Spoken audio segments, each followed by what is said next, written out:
Supreme God emperor के पिछले episode में हमने देखा था वहां पर मुइन ने कुछ लोगों को मार दिया था, जिसके बाद मुइन उनके जासूस के पीछे चला गया था। अब आगे इस एपिसोड की शुरुआत में हम उन पर्सन्स को देखते हैं जो कि मुइन के पीछे पड़े हुए होते हैं, और एक पर्सन आता है और वहां पर उन लोगों से पूछने लगते हैं कि तुमने अभी सफेद कपड़े में जाते हुए यहाँ से एक आदमी को देखा जिसके बाल दो आगे की तरफ है और वो बहुत घमंडी सा है। जिसके बाद जो पर्सन वहां पर बैठा होता है वो उससे कहता है तुम हमें क्या दोगे अगर हमने तुम्हें उसके बारे में बताया, इसमें हमारा क्या फायदा।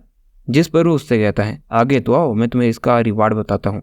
जिसके बाद जैसे ही वो उस पर्सन के पास जाता है वो उसे मारने लगता है और कहता है ये है तुम्हारा रिवार्ड कि मैं तुम्हें जिंदा रखूंगा, क्या तुम्हें इस बात से संतुष्टि नहीं है। जिसके बाद हम देखते हैं कि सभी घबरा जाते हैं और वहां से वो लड़की आगे आकर कहती है हाँ मैंने उस आदमी को देखा, वो काफी घमंडी था और खुद को मुइन कह रहा था और उसने हानियों को मार दिया। जिसके बाद वो पूछता है वो कहाँ गया। जिसके बाद वो घबराते हुए कहती है वो उस तरफ दौड़ा, और ये सुनकर वो मुस्कुराता है वहीं पर उस लड़की को मार देता है। जिसके बाद आखिरी सैनिक भागने लगता है लेकिन उसे वहीं पर मार देता है और कहता है अब आखिरकार मैं अपना बदला उस मुइन से लूंगा और उसे मार दूंगा, और वो सभी मुइन की तरफ भागने लगते हैं। जिसके बाद हम उस पर्सन को देखते हैं जिसे उसने भेजा था।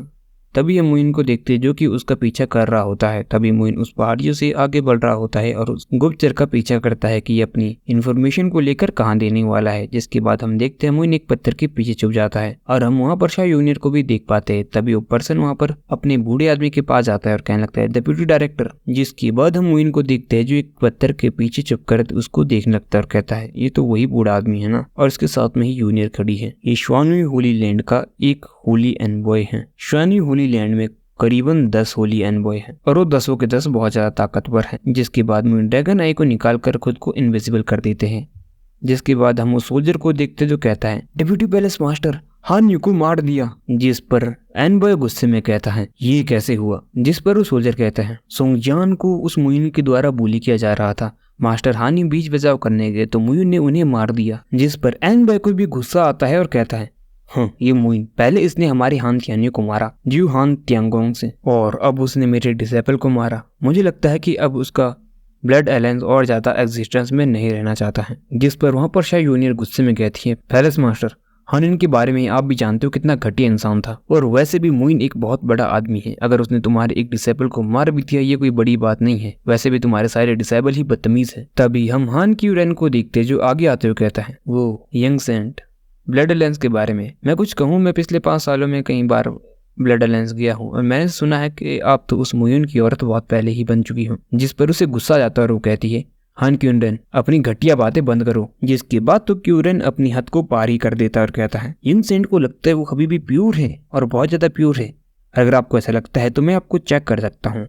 और सुनते ही वहां पर शाह जूनियर की गार्ड को गुस्सा आ जाता है जो उसकी तरफ अटैक करने के लिए आगे बढ़ जाती है। जिसके बाद वो होली एनबॉय वहीं पर उसके हमले को रोक देता है और कहता है होली एनबॉय यूं गुस्सा क्यों हो रही है, क्यूरेन तो सिर्फ मजाक कर रहा था। लेकिन छोड़ो ये समय यहाँ पर बहस करने का नहीं है और आपस में उलझने का तो बिल्कुल भी नहीं। वैसे भी यहाँ पर हम दोनों को टीम अप करना ही पड़ेगा क्योंकि ये एंट्रेंस जितना नॉर्मल लगता है उतना आसान है नहीं। इसकी सील को हम तभी तोड़ पाएंगे जब हम दोनों एक साथ फोर्सेस को ज्वाइन करेंगे, और यहाँ से आगे हमको एक साथ ही जाना पड़ेगा। जिसके बाद होली एनबॉय यून कहती है तुम अपने डिसेबल्स पर लगाम लगाए रखो, वरना अगर फिर से उन्होंने कुछ ऐसे शब्द कहे जिससे उनकी मौत को बुलाना पड़ेगा तो तुम भी उन्हें नहीं रोक पाओगे। लेकिन हम उसके चेहरे पर शांत से स्माइल देख सकते हैं। जिसके बाद हम उसको देखते जो कहता है अपनी आंखें बंद कर अपनी पूरी ताकत को फॉर्मेशन की तरफ झांको। जिसके बाद हम देखते हैं सभी अपनी ताकत को एक्टिवेट करने लगते हैं और वो पर्सन फिर से कहता है ये एक स्ट्रेन सी फॉर्मेशन है जो कि बहुत ज्यादा ताकतवर है, लेकिन हम अगर एक साथ मिलकर इस पर हमला करते हैं ताकत से तो ये जरूर टूटेगी, और इसे तोड़ने के लिए हमें बहुत ज्यादा लोगों की आवश्यकता होगी जो इसे अलग अलग जगह से अटैक करेगी। जिसके बाद वो कहता है सभी मेन होल को अलग अलग डायरेक्शन से अटैक करो ताकि फॉर्मेशन टूट जाए, और हाँ अपनी पूरी ताकत का इस्तेमाल करना। हाँ लेकिन एक बात का ध्यान रखना, अगर वो तुम्हें वापस अटैक करे तो बिल्कुल वहीं पर रुक जाना। जिसके बाद वहां पर क्यूरेन कहने लगता है